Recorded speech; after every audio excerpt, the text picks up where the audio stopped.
Hello everyone, welcome back to the YouTube channel entrance वाला और at the rate doctor Alam. I am Mohammad Ubais Alam, second year MBBS student at government medical college Fatehpur. तो अभी जैसे all India quota का Ayush counselling के लिए registration शुरू हो गया है। 12 बजे के बाद से लिंक एक्टिव हो गया था, तो जिन स्टूडेंट्स ने अभी तक नहीं देखा है वो जाकर देख लें वेबसाइट पर अपडेट। और इससे जो पिछली वीडियो थी उसमें मैंने बताया था जो एक और अपडेट आज ही AACCC की वेबसाइट पर आया है। जितने भी इंस्टीट्यूशंस पार्टिसिपेट कर रहे हैं ऑल इंडिया कोटा काउंसलिंग में, वो सारे पार्टिसिपेटिंग इंस्टीट्यूशंस की डिटेल्स, हर कॉलेज वाइज फ़ीस, उनका bond status, complete information website पर दे दी गई है। मैंने पिछली वीडियो में बता दिया था कैसे आपको देखना है। अगर अभी तक नहीं देखा है तो जाकर देख लें, उस वीडियो का लिंक भी मैंने डिस्क्रिप्शन में दे दिया है। वहाँ से आपको कंप्लीट इन्फॉर्मेशन मिल जाएगी कॉलेज की, पर ईयर कितनी फ़ीस है, वो चाहे गवर्नमेंट कॉलेज हो, सेमी गवर्नमेंट हो या फिर डीम्ड हो। अभी इस वीडियो में मैं आपको बताने वाला हूँ कैसे आपको रजिस्ट्रेशन करना है। एक सैम्पल की तरह एक डेटा में लेकर आपको बताऊँगा कैसे स्टेप बाय स्टेप आपको प्रोसीड करना है। तो जो लोग भी काउंसलिंग कर रहे हैं उन सभी के पास ये वीडियो पहुँचा दें ताकि सभी को पता लग जाए कैसे रजिस्ट्रेशन करना है। तो जब वेबसाइट पर आएंगे आपको यहाँ पर नीचे की तरफ ऑप्शन देखने को मिलेगा न्यू रजिस्ट्रेशन का। ये जो आपको दिख रहा है, आप इसमें क्लिक करेंगे और फिर एक नए पेज पर पहुंच जाएंगे। नया टैब खुल जाएगा। फिर यहाँ पर आपको दो ऑप्शन दिख रहे होंगे। पहला साइन इन करने का ऑप्शन है, तो साइन इन वो लोग करेंगे जो रजिस्टर कर चुके हैं एक बार, लेकिन अभी क्योंकि सभी लोग नए हैं यहाँ पर, रजिस्ट्रेशन अभी किसी का भी नहीं हुआ होगा, तो यहाँ पर न्यू कैंडिडेट रजिस्ट्रेशन पर क्लिक करेंगे। फिर आपको कुछ इस टाइप का पेज देखने को मिलेगा जहाँ पर पूरी इन्फॉर्मेशन आपको दी होगी कैसे स्टेप बाय स्टेप आपको प्रोसीड करना है, किन बातों का ध्यान रखना है और क्या एलिजिबिलिटी क्राइटेरिया है वो भी यहाँ पर दिया गया है। फिर उसके बाद आपको पासवर्ड कैसे बनाना है ये भी यहाँ पर इन्होंने दोबारा से बता दिया है। हालांकि पिछली वीडियो में मैंने आपको बता दिया था कैसे पासवर्ड सेट करना है। यहाँ पर इस सब के बाद आप आई एग्री पर क्लिक करेंगे तो नए पेज पर पहुँच जाएंगे जहाँ पर आपको अपनी डिटेल्स यहाँ पर भरनी होगी। डिटेल्स में सबसे पहले रजिस्ट्रेशन के लिए कुछ नहीं करना है, आपको रोल नंबर अपना डालना है, एप्लीकेशन नंबर डालना है, कैंडिडेट नेम डालना है, मदर्स नेम डालना है, फिर उसके बाद डेट ऑफ बर्थ डालनी है। फिर उसके बाद ये जो कैप्चा आपको दिख रहा है उसको यहाँ पर डालना है। उसको डालने के बाद आप यहाँ पर सबमिट पर क्लिक करेंगे। मैं इस डेटा को पहले डाल लेता हूँ और फिर आगे प्रोसीड करके आपको दिखाता हूँ। आपकी अपनी डिटेल्स डालने के बाद यहाँ पर ऊपर पर्सनल डिटेल्स देखने को मिल रही होगी और फिर नीचे मोबाइल नंबर और ईमेल आईडी जो भी रजिस्टर्ड थी नीट के रजिस्ट्रेशन के टाइम पर जो आपने लगाई थी वो यहाँ पर दिख रहा है। फिर यहाँ पर आपको अपना एक पासवर्ड सेट करना है अपने हिसाब से, बट जो रूल था उसी के हिसाब से रहना चाहिए। तो यहाँ पर पहले आप पासवर्ड रखेंगे, फिर उसको कंफर्म करेंगे। फिर जो सिक्योरिटी पिन दिया है आपको इस केस में बॉक्स में डालना है, फिर सबमिट एंड नेक्स्ट पे क्लिक करेंगे। तो पहले मैं डिटेल्स डाल देता हूँ और फिर आगे आपको दिखाता हूँ कौन सा ऑप्शन आता है। यहाँ पर पासवर्ड और सिक्योरिटी पिन डालने के बाद आप सबमिट एंड नेक्स्ट पर क्लिक करेंगे। तो यहाँ पर पूछेगा do you wish to submit, क्या आप सबमिट करना चाहते हैं, तो आपको येस पे क्लिक करना है और फिर आप अगले यहाँ पर पहुँच जाएंगे जहाँ पर आपको अपना वन टाइम पासवर्ड जो OTP या तो मोबाइल नंबर पे भेजा हो उसको डालना है या फिर जो आपकी ईमेल आईडी है उस पर पहुँचा होगा, और दोनों पर भी पहुँचता है, आपको उसको डालना है।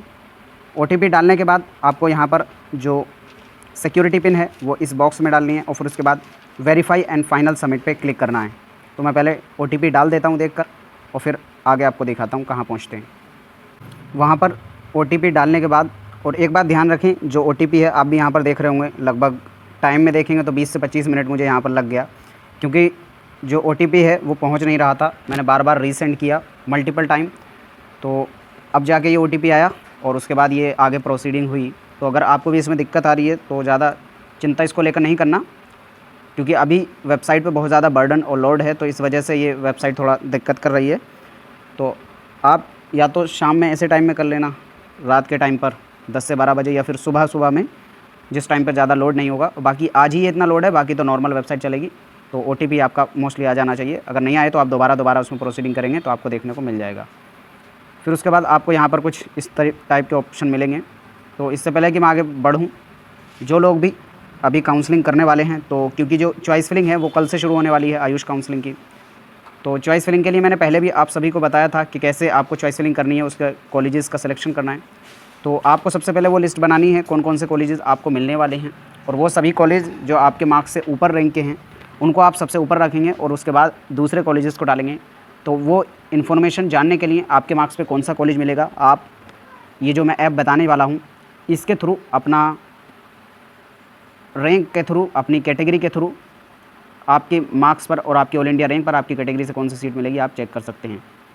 उसके बाद तो आपको आपकी ऑल इंडिया रैंक पर आपकी कैटेगरी के हिसाब से कौन कौन से कॉलेजेस मिल सकते हैं, कौन कौन से कोर्सेज मिल सकते हैं और किस राउंड में वो कॉलेजेस मिल सकते हैं, ये जानने के लिए आपको करियर किक नीट का ऑफिशियल कॉलेज प्रेडिक्शन ऐप जो है डाउनलोड करना होगा। इस ऐप का लिंक मैंने नीचे डिस्क्रिप्शन में दे दिया है, आप वहां से जाकर प्ले स्टोर से इसको डाउनलोड कर सकते हैं, जो कि कम्प्लीटली फ्री ऑफ कॉस्ट है। और जिन लोगों को नहीं पता है उनके लिए बता दूं, करियर किक नीट जो है ऑलरेडी एक प्लेटफॉर्म है जो काउंसलिंग स्टूडेंट की कराता है, जहां पर काफ़ी स्टूडेंट ऑलरेडी अटैच्ड हैं और टाइम टू टाइम अपडेट मिलता रहता है।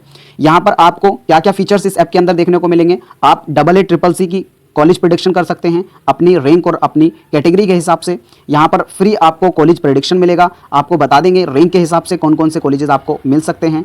और इसमें आप ऑल इंडिया 15% और स्टेट कोटा 85% दोनों के कॉलेजेस का पता लगा सकते हैं। उसके साथ ही इसको ऐप को चलाने में कोई दिक्कत आपको होती है तो आप इस नंबर पर कॉन्टैक्ट करेंगे। और ये ऐप जो है गूगल प्ले स्टोर पर भी अवेलेबल है और ऐप स्टोर पर भी अवेलेबल है। आप नीचे डिस्क्रिप्शन से जाकर डाउनलोड करेंगे या फिर गूगल प्ले स्टोर पर जाकर आप लिखेंगे career kick NEET college predictor, तो आपको इस ऐप का लिंक मिल जाएगा। आप डाउनलोड करेंगे, फिर साइन अप करेंगे। ओपन करने के बाद आपको कुछ इस टाइप का इंटरफेस देखने को मिलेगा, जहाँ पर नीचे सबसे पहले आपको देखने को मिल रहे होंगे लेटेस्ट अपडेट, जो भी नोटिफिकेशन काउंसलिंग से रिलेटेड आए हैं वो सब अपडेट यहाँ पर आपको देखने को लिए मिलेंगे। यहाँ पर आपको अलग अलग तरह के ऑप्शन देखने को मिलेंगे। पहला होम का ऑप्शन है, दूसरा कॉलेजेस का ऑप्शन है जिसमें आपको सभी कॉलेजेस की इन्फॉर्मेशन दे रखी होगी, जितने भी कॉलेजेस हैं उन सब की इन्फॉर्मेशन आपको कॉलेजेस पर जाकर मिल जाएगी। अगला ऑप्शन आता है आपका काउंसलिंग से रिलेटेड, जितना भी आप अपने कॉलेज को प्रेडिक्ट करना चाहते हैं, चाहे MBBS BDS और BSc नर्सिंग के लिए देखना चाहते हो या फिर आयुष कोर्सेज़ के लिए, तो आपको आयुष कोर्सेज़ पर जब क्लिक करेंगे फिर आप अपने अकॉर्डिंग यहाँ पर चूज़ कर पाएंगे। यहाँ पर सबसे पहले आपको अपना एग्ज़ाम टाइप चूज़ करना होगा, आप ऑल इंडिया कोटा से देखना चाहते हैं, स्टेट कोटा से देखना चाहते हैं, फिर आपको ईयर सेलेक्ट करना होगा, अपना कोर्स सेलेक्ट करना होगा। कोर्स सेलेक्ट करने के बाद आप देखना चाहेंगे किस राउंड में आपको कॉलेज मिल सकता है, अकॉर्डिंगली आप भरेंगे। फिर उसके बाद अपनी कैटेगरी और फिर उसके बाद अपना कोटा डालेंगे। गवर्नमेंट कॉलेजेस को चाहते हैं आप या फिर गवर्नमेंट एडेड कॉलेजेस को देखना चाहते हैं, जितना ऑप्शन चाहें डाल सकते हैं। फिर अपनी कैटेगरी डालेंगे, EWS OBC, जैसे मैंने इस एग्जांपल में EWS लिया है। फिर उसके बाद अगर आप इंस्टीट्यूट नेम डालना चाहें तो डाल सकते हैं, वरना फिर अपनी ऑल इंडिया रैंक लिखेंगे। ये ऑटोमेटिकली आपको प्रेडिक्ट करके बता देगा आपको कौन कौन से कॉलेजेस मिल सकते हैं जो कि सेमी गवर्नमेंट कॉलेजेस होंगे। जितने भी कॉलेजेस, जैसे मैंने यहाँ पर 40,000 ऑल इंडिया रैंक रखी, उसमें मेरे को यहाँ पर 12 कॉलेजेस सेलेक्ट करके दिखा रहा था कि आपको 12 कॉलेजेस अलॉट हो सकते हैं इस रैंक पर, इस कैटेगरी के थ्रू। तो इस तरह से आप अपने जो भी कॉलेज के लिए देखना चाहते हैं अपनी ऑल इंडिया रैंक डालेंगे, अपनी कैटेगरी के हिसाब से आपको बता देगा ये ऐप कि कौन कौन से कॉलेजेस आपको मिल सकते हैं। तो अगर अभी तक आपने इस ऐप को डाउनलोड नहीं किया है, बहुत अमेजिंग ऐप है, आपको पूरी प्रेडिक्ट करके बता देगा कौन कौन से कॉलेजेस आपको मिल सकते हैं और लेटेस्ट अपडेट इन्फॉर्मेशन भी यहाँ पर मिलती रहेगी। और सबसे अच्छी चीज़, टोटल फ्री ऑफ कॉस्ट है अभी के लिए, आप इसको डाउनलोड करें और जो भी देखना चाहते हैं कॉलेजेस की इन्फॉर्मेशन या फिर अपनी कॉलेज को प्रेडिक्ट करना चाहते हैं वो सब आपको यहाँ पर मिलेगा फ्री ऑफ कॉस्ट। तो यहाँ पर टोटल रजिस्ट्रेशन में जो आपको स्टेप दिख रहे होंगे ये सारे स्टेप्स हैं, जिसमें पहला जो स्टेप है हमने कंप्लीट कर लिया है रजिस्ट्रेशन फॉर्म का। अब उसके बाद आपको एप्लीकेशन फॉर्म भरना है, उसके बाद डॉक्यूमेंट अपलोड करने हैं, फिर क्वालिफिकेशन डिटेल्स और फिर selection of counselling, contact detail और फिर फाइनल सबमिट करना है।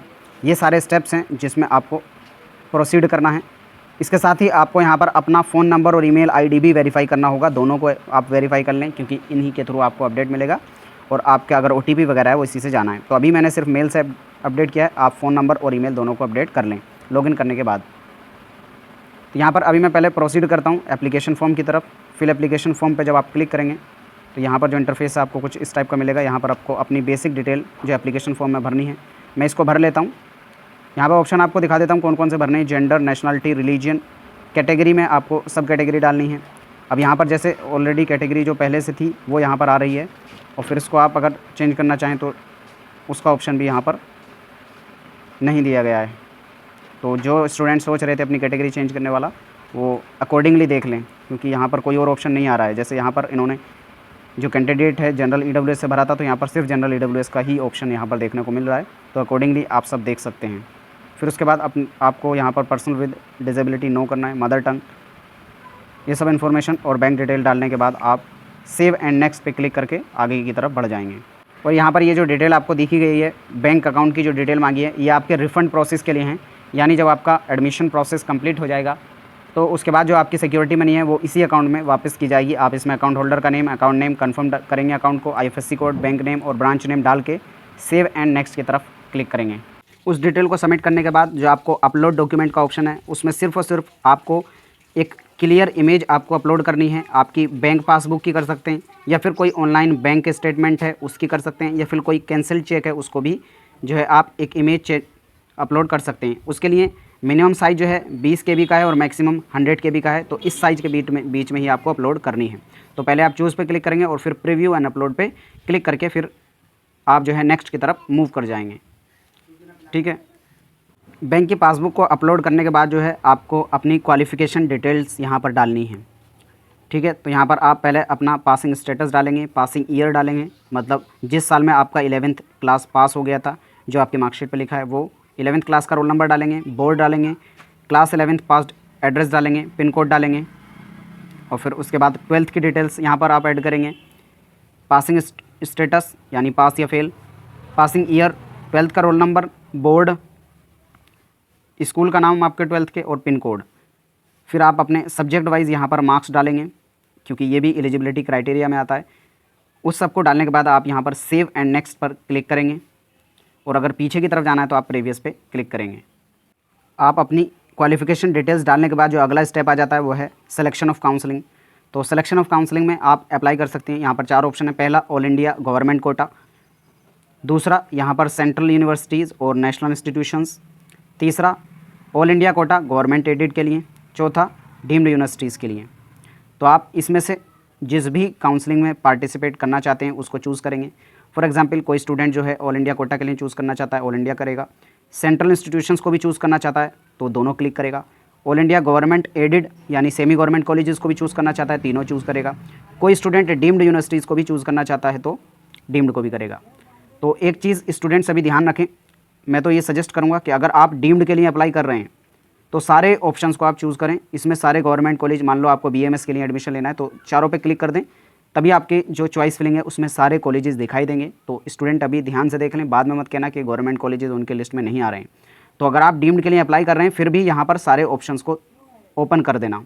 लेकिन अगर आप डीम्ड के लिए नहीं कर रहे हैं तो उसके अलावा जो 3 ऑप्शन बचते हैं उन तीनों को ओपन कर देना। फिर उसमें आपका मन रहेगा, जिस कॉलेज को चाहें रखें, जिसको ना चाहें ना रखें। कोई भी कॉलेज बिना आपकी मर्ज़ी के, बिना आपकी चॉइस फिलिंग के नहीं दिया जाएगा। ज़बरदस्ती यहाँ पर कुछ नहीं होगी। जब आप चॉइस फिलिंग में डालेंगे तभी वो कॉलेज अलॉट होगा। तो इस बात को ज़रूर ध्यान रखें। यहाँ पर अगर गलती की आपने, मान लीजिए अगर आपने फाइनल सबमिशन कर दिया सिर्फ एक चॉइस को डाल के, सिर्फ डीम्ड यूनिवर्सिटी, तो बाकी के जो गवर्नमेंट कॉलेज हैं उनको आप अपनी चॉइस फिलिंग में नहीं रख पाएंगे। या फिर आपने सिर्फ गवर्नमेंट कोटा डाला तब आप सेंट्रल यूनिवर्सिटीज़, नेशनल इंस्टीट्यूशंस और ऑल इंडिया गवर्नमेंट एडेड यानी सेमी गवर्नमेंट कॉलेजेस को नहीं चूज़ कर पाएंगे। तो स्टूडेंट अकॉर्डिंगली देख लें। अगर आप डीम्ड यूनिवर्सिटी नहीं रखते हैं तो यहाँ पर आपको सिर्फ और सिर्फ पेमेंट जो है 11,000 का करना होगा, जो आपको यहाँ पर साफ दिख रहा होगा। ये अमाउंट यहाँ को दिख रहा। फिर आप यहाँ पर सेव एंड नेक्स्ट पे क्लिक करेंगे और आगे की तरफ मूव कर जाएंगे। ठीक है। यहाँ मैं आपको दिखा देता हूँ। फिर ये पूछेंगे do you want to submit, okay करके आप आगे की तरफ बढ़ जाएंगे। तो यहाँ पर फिर आपको अपना एड्रेस भरना है, करस्पॉन्डेंस एड्रेस और परमानेंट एड्रेस दोनों आप इसमें डाल देंगे। एड्रेस डालने के बाद आप अपना सेव एंड नेक्स्ट पे क्लिक करेंगे। उसके बाद आप अपना एड्रेस डालेंगे। एड्रेस डालने के बाद आपको जो है आपका फॉर्म का प्रीव्यू आ जाएगा, जिसमें आप पूरे फॉर्म को अपना देख पाएंगे। सारी चीज़ें आपको देखने को मिलेंगी। यहाँ पर मैं थोड़ा स्पीड में यहाँ दिखा देता हूँ। ये पूरा फॉर्म आपके सामने होगा, आप पूरे को चेक कर लेंगे। अगर कहीं पर भी कोई गलती है तो उसको जाकर एडिट कर देंगे। फिर उसके बाद यहाँ पर आप डिक्लेरेशन करेंगे, फिर सेव एंड फाइनल सबमिट पे क्लिक करेंगे। फिर यहाँ पर दे रहे हैं कुछ चीज़ें कि ये जो क्रेडेंशियल्स यानी जो इन्फॉर्मेशन आप दे रहे हैं ये सीट अलॉटमेंट के लिए यूज़ की जाएगी। तो पहले आप पूरा केयरफुली वेरीफाई कर लें। एक बार अगर ये इन्फॉर्मेशन सबमिट कर दी गई तो ये चेंज नहीं की जाएगी। तो आप यहाँ पर येस पे क्लिक करेंगे अगर सारी चीज़ें एकदम सही हैं तब, और अगर कोई गलती है तो आप नो पे क्लिक करके उसको जाकर वेरीफाई करें, दोबारा से करेक्ट करेंगे। करेक्ट करके फिर से यहाँ पर सबमिट करेंगे। येस पे क्लिक करके आपको जो है पेमेंट का गेटवे मिलेगा। आप पेमेंट गेटवे पर जाकर क्लिक करेंगे, वहाँ पर अपना पेमेंट करेंगे।